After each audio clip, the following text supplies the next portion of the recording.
Hey students, welcome to this video about introducing time value of money, but through an application, something called time value of money, I guess the basics. And so the best way let me go back. So last week we had a video that introduced you to the idea of time value of money. We talked about this concept of present value and future value and what are the factors. So I wanted to review that a little bit in this video by typing some notes right into an Excel spreadsheet.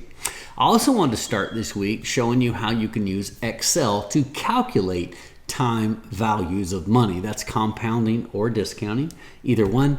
And then I wanted to take that and give it an example. And the example I'm going to talk about today is retirement planning.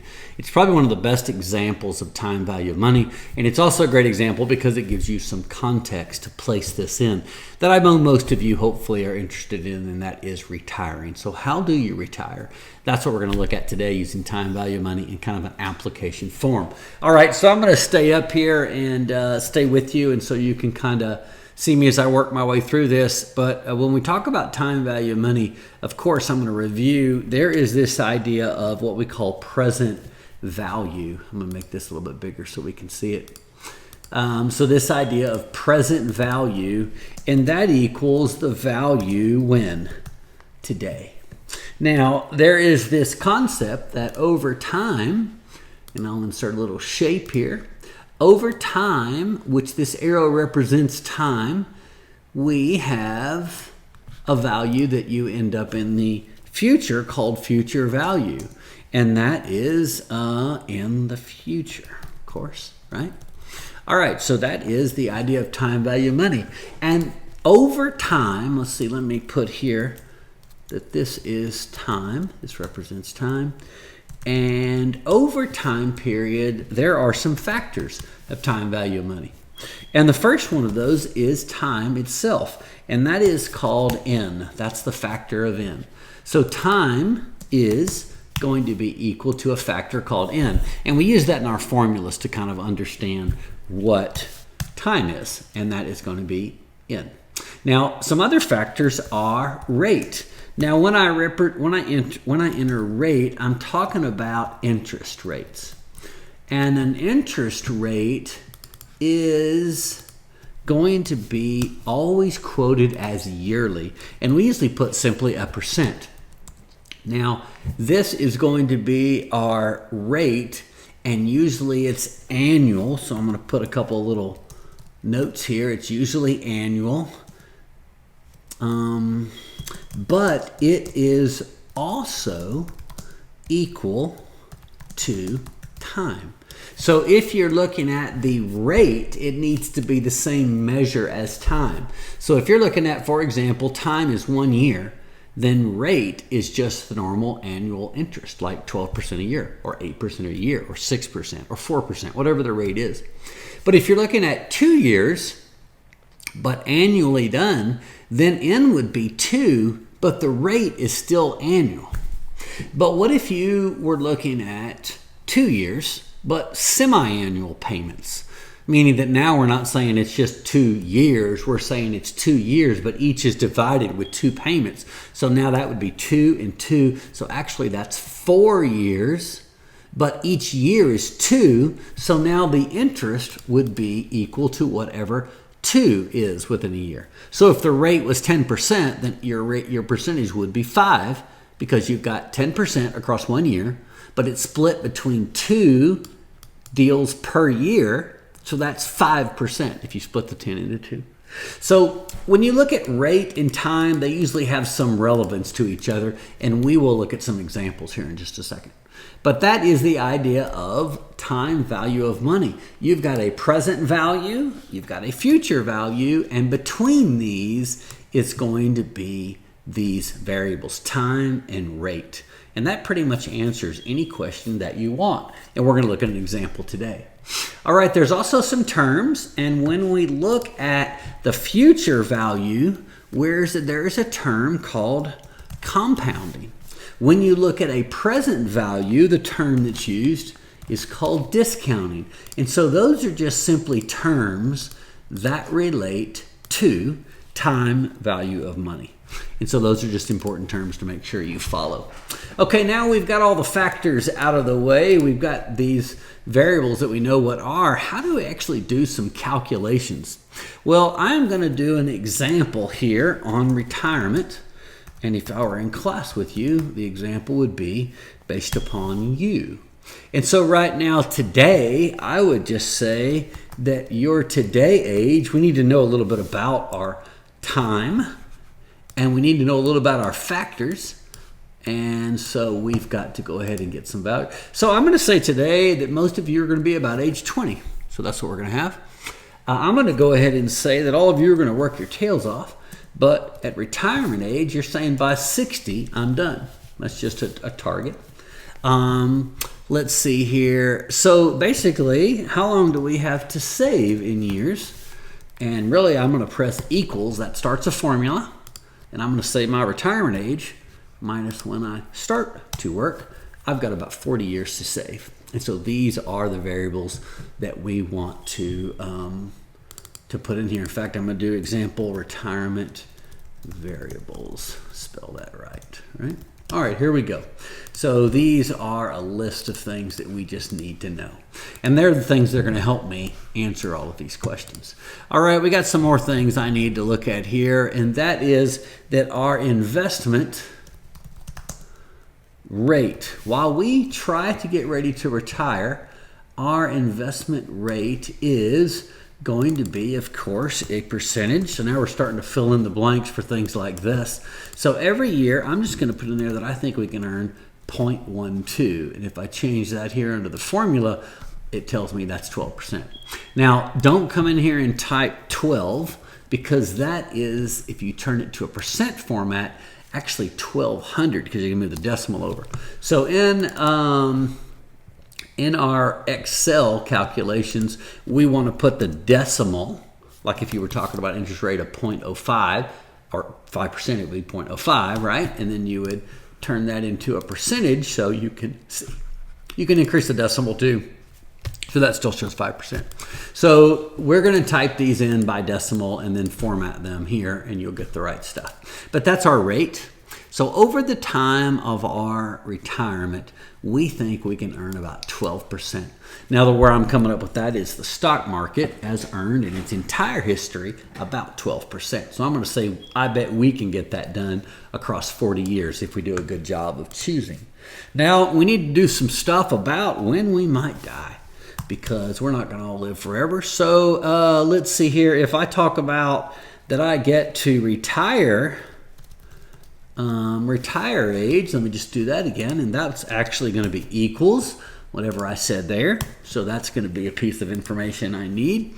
And then, of course, I need to kind of think about when I might die as a death age, or you, and let's just say you live to be 90. That'd be a pretty good window. So that's going to be then a difference of the retirement years that you need to draw money equals, again, 90 minus 60, and that gives me a little formula right there.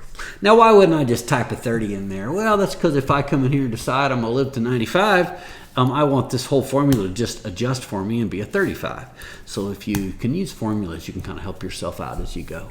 All right, so those are some of the variables. Now, when I'm at retirement age, I'm going to still be earning money, but it's going to be super conservative. So let's say that retirement percent earnings that I'm going to have is going to be 0.06, which actually, if you click the percentage, is 6%. So that's a lot conservative than the rate while I'm trying to earn money, but I still want to put my money to work. So that's super conservative stuff. So bonds and municipal securities possibly. All right, so let's go through and start to answer some questions. The first question in retirement is, how much money do you think you need? And really the only way to do that is to understand the present value of the money, which we do know about. So number one is, how much retirement money do I need each year when I start to retire? So that's kind of asking a pretty simple question. And that simple question is, let me just go ahead and enter that. The simple question is that I know that today there's a present value. And that present value is going to be an estimate. So how much money do you need today? So in today's value, I would need, and so that's what this is. So present value, that's today's value. Let's see, I'm going to move that over to the right. So in Excel, these are all individual cells if you haven't used it before. But in this one cell, if I click the alignment, it throws over to the right-hand side of the cell, and I like that better there. So I'm going to actually put a little equal sign to the present value of money today. So if you retired today, knowing what you have to spend today for a new truck or a car or insurance or a vacation or your house utilities, how much money do you need? And so let's just say that we would retire today, and you guys can start to fill in. How much money do you need? Do you need $5,000 a month? Do you need $7,000 a month? Do you need $8,000 a month? I would say at retirement, I think $8,000 a month. So I'm going to press equals 8,000. But I need to multiply that times 12. So I'm talking about that today I might need about $96,000 today so that I could retire. Well, the question is, and you may say 96,000, that's 8,000 a month. That may be too much. Why don't we go with 6,000 a month? All right, that's $72,000. So let's just go with that. And you could pick any of these numbers. And in fact, your assignment would be to do this same thing yourself. So $72,000 is what I think I might need today. I'll go with that. Now, we need to know a rate because that is the factor that we have to have. And so the rate would be, of course, I per year. Sometimes we put that as a percent. In fact, up there, I talked about that, but let's do I per year equals, let's indent that. Let's indent this all over to the right so I can see a little bit better. So I per year, that means how much, and this is going to be a rate. This is really inflation is what this is. So as I save every year, as you spend money, things go up and they cost more. So I'm going to say about 3%. Inflation is what I'm going to look at here. Now, the next one is time, and time is a N. That's what that is. And time, again, let's indent it over to the right. Time is going to be equal to my calculation up here is I've got 40 years before I can retire. So this is simply a compounding problem. I know the value today. I know these factors. What is it worth in the future? So you're just going to put in here future value is equal to. So, wrong deal. Future value is equal to, why does it keep picking that? There we go. This number. And so how do you do time value money in Excel? The answer is you press the equal sign, and then there are formulas. Now there's a couple of ways to do this. I actually personally like right up here, this f of x. If you click that, it brings up this formula builder, and you could say, I am talking about future value, and it will just find it for you, and you double click on it, and now it wants to know some answers. What is the rate? Oops. What is the rate? The rate is that right there.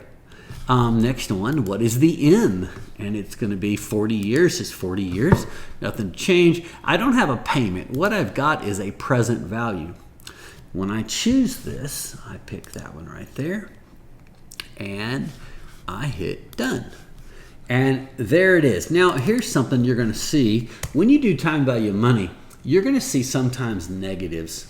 Now, here is what the time value money calculations are doing. It's trying to balance what's that number? What's that number? That's my question in this case, and these are the factors. So this is trying to be like a seesaw to try to balance. Does this balance to this based on these factors? And so one of these ends up to have a negative on it. Well, since present value is discounting, anytime, I'm going to go back to my formulas, anytime we work with present value, we always put a negative number in front of it. Or if you calculate present value, it will always have a negative number on it. And so that's kind of the idea, is that present value is discounting. That's a negative concept. So we go ahead and put the negative on present value if you're using it in a calculation. If you are calculating present value, then look for the number to be negative, because that's just trying to balance the formulas. All right, so I hit this, and here is what I know. I'm going to highlight it. That if today you want $72,000 a year, so about $6,000 a month, and then you're looking at 40 years to retire, inflation, things cost more every year, about 3% more. When you get ready to retire in 40 years, that $72,000 will look just the same in the future as $234,000. Now you say there is no way, but I'm old enough. If I go back to my first truck cost about $24,500, but that was about 20 years ago. So if you take $24,500 and you go across 20 years at 3%, you actually get about 70-something thousand. And actually that's what a 1-ton 4-door or larger truck, it's pretty easy for them to be 70,000. So it's not too hard to imagine that if you want to earn $72,000 a year in 40 years, that's really $234,000. And that's a simple present value. I know the factors, calculate future. That's all I did. Now, the next part in retirement planning is, now that we know that, we are curious, once we get to retirement age, how much money do we need to have in an account to pay $234,000? So let me write that out. How much money do I need at retirement? I'm going to capitalize this, at retirement age, to get the annual money needed, which we did in number 1, which is $234,000. All right, so I'm going to left justify that. That throws it all over there, so it shows up, and I'll cross all the other cells. Now in Excel, if you haven't used it a lot, if I click on these cells right here, notice how there's nothing in them. Up there is what shows you. That's because all of this text is right there in that one cell, and that's all listed right there for you. So that's just kind of the way it works in Excel. Not really meant, it's really meant to be more for these kind of things, calculations. All right, so here's what I know. Now I'm going to switch gears a little bit. There's going to be a payment. Now this payment is, again, indent it a little bit. This payment is equal to whatever I said I need. So every year I need that. And how long do I need that for? Remember, that is N. And that is going to be equal to how long? Well, equals, I am going to be retiring at 60, maybe dying about 90. That's about 30 years I need this. So I'm going to link that up there to that. If I move across here, I need to know about rate. So as I come across here, I think the rate, or the percent. Now this percentage, by the way, is sometimes done as I per year. So those are all the ways that could be stated, and I'm going to go to the right, and there it is. And so equals, while I retire, I do get to earn a little bit of that money back. So this is kind of a little bit of a different formula. I don't know the future value when I do, but that future value is now a payment for me. And that payment occurs across all of these time periods. It's not a flat number here. It's all of those time periods, and it's a bunch of payments. Now, it's across a certain amount of time and a certain amount of interest. So the question now is, what is that value that would let all of those payments happen at those factors, but it would begin with that number right there? Remember, because I'm at retirement age here.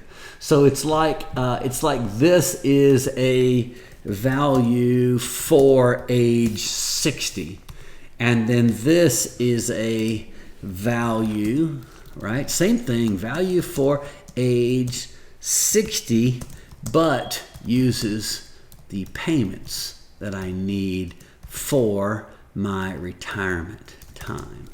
So I'm just typing a few things so that you can see it here on the screen. All right, so that's kind of the idea with this. Let's keep going through here, and really what you're looking at here is a present value. What is the present value? Well, let's calculate it. Now you could press equals and start typing and it would find those formulas. But once again, I think one of the easy approaches is just to simply go right up here and choose the f of x and come over here and just say, well, I need present value now. There it is. Click on it. And it asks me the same questions. What's the rate? Well, the rate's going to be 6% over this time period. Time period's going to be 30 years. And the payment, this time we're using payment. Since this is a calculation here, I'm going to leave the payment just like it is positive. But because we're asking for present value, I'm going to hit enter here, or done I should say. We are going to end up with a negative number. So here's what I do. I put a little negative in front of that just so I get the number positive. But remember, it's present value, so you're always going to end up with a negative number. Okay? All right, so there it is right there. I'll highlight this here, and that's how much we need at retirement age to pull this all off. And you're like, oh my gracious, there's no way I'll ever have 3.2 million in an account. Well, let's use time value money to calculate that. Let's get to that. So now that we know how much we need to reach, how much do we need to save to get there? And so let's look at how much do we need to save. Remember, we got 40 years to reach retirement needs. Okay, here we go. Let's left justify this again so it'll show up. And then let's go through and look at what we know. Well, what do we know? Well, I know one thing I know. I know the future value now. And that future value is going to be equal to that number I just calculated.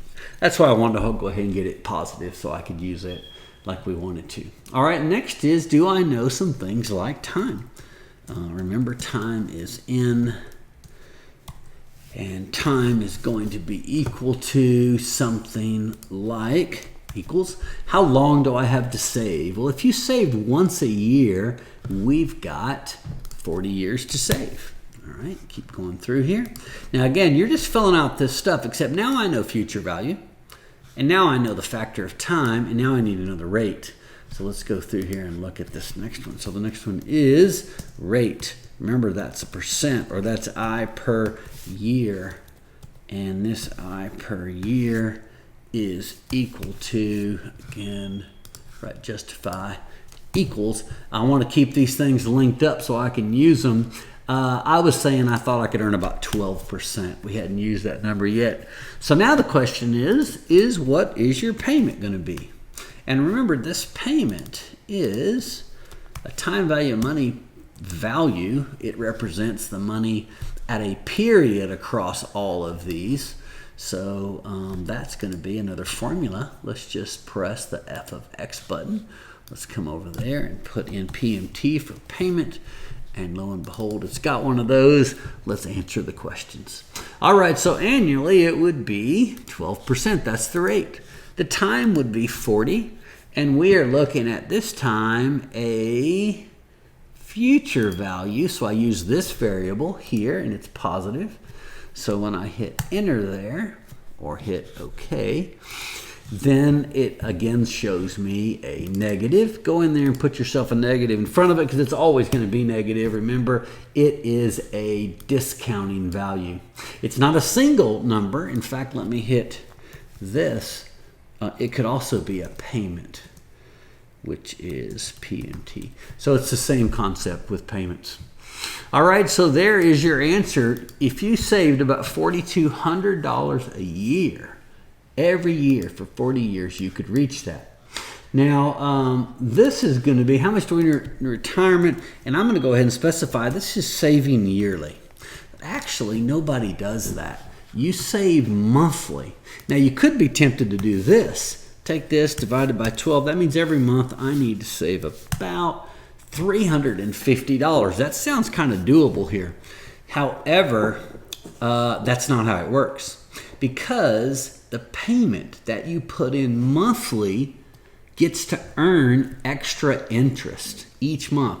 So when you pay January with $350, when you do February, the $350 that you put in is already earning. So it saves you a little bit. Like let's just do let me just go ahead and put that divided by 12, which is not the way you do it, equals, divide that by 12, just so we can have that number. So it thinks that's $351 a month. Now, some of you might be saying to yourself, hey, I could get there. I could put $351 a month in. Maybe not today, but across 40 years, I could dang sure get to that.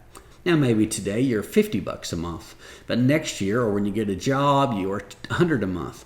Then you get a good job, you're $400 a month, plus they give you retirement, and so you're going to easily get past that number. But if you do divide it by 12, that's what the answer would be.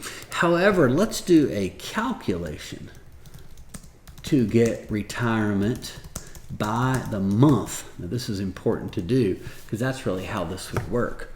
Left justify to show up. Let's do the calculation. Now, some of these answers are the same. In fact, a future value is going to be the same target. There's nothing different about our target. It's still 3.2 million. All right, so that's what that is. How come that's not working there? It's confused. I want that number right there. What is your problem? Let's do that again. Equals. Give me that number right there. Enter. There it is. All right, now let's just talk about time. Same variable. Time is n equals. Now here's the difference. Time is going to be equal to, we don't have just 40 years to compound. We've got 40 times 12. So actually you got 480 compounding periods. That gives us a lot more times our money can replicate, and that's the key of compounding. And remember, compounding is this idea of gaining a future value, but we are calculating the value today, the payment. But compounding is allowing us to get to this higher future value. All right, so that's time. What about rate? Well, remember I said rate, that's percent, or it's going to be an I per year. But rate is always equal to, in relative terms, time. So if I come up here and say, well, actually, I'm going to earn about 12%, I divide that by 12 because every month I'm going to put money in. So that's 12 times a year. And that rate is overall by the year. So 12% divided by 12 is going to be, make it a percent form, it's going to be, of course, 1%. And then the question is, what does your payment look like now? And so let's calculate that. Equals PMT. Now you can start and get the same formula, or once again, I like starting off with f of x, get this little screen over here, PMT, and then grab that. And then I have little blanks to put everything in. Okay, the rate is 1% because I am going to have 480 periods, and my future value is still the same number. And so if I hit done, now I know it's negative because it's a discount. You stick a little negative in front there. Now that's $274. That's better than just dividing it by 12, because if you divide it by 12, that is going to be not the idea.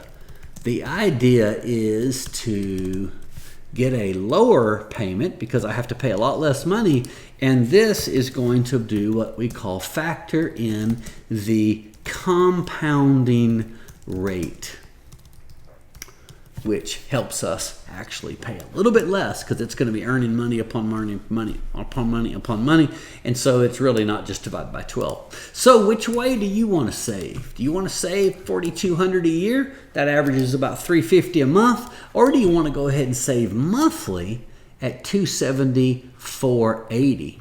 Now, just doing some factors, what does that save in your money, in terms of money?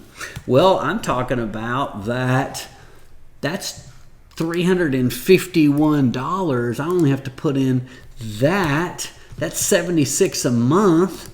Actually, take this whole shooting match, and I'm talking about across my retirement, I'm talking about 480 of those. That's $36,678 less money I have to put in to reach the same target.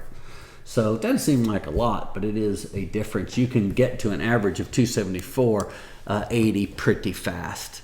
Now let's do some what ifs. So what if And we want to kind of write these down. So here's some what ifs. Number one, what if you wait 5 years? Now I'm going to leave these formulas in there, but what if you wait 5 years to begin retirement? What happens? Well, let's see. Let me justify this.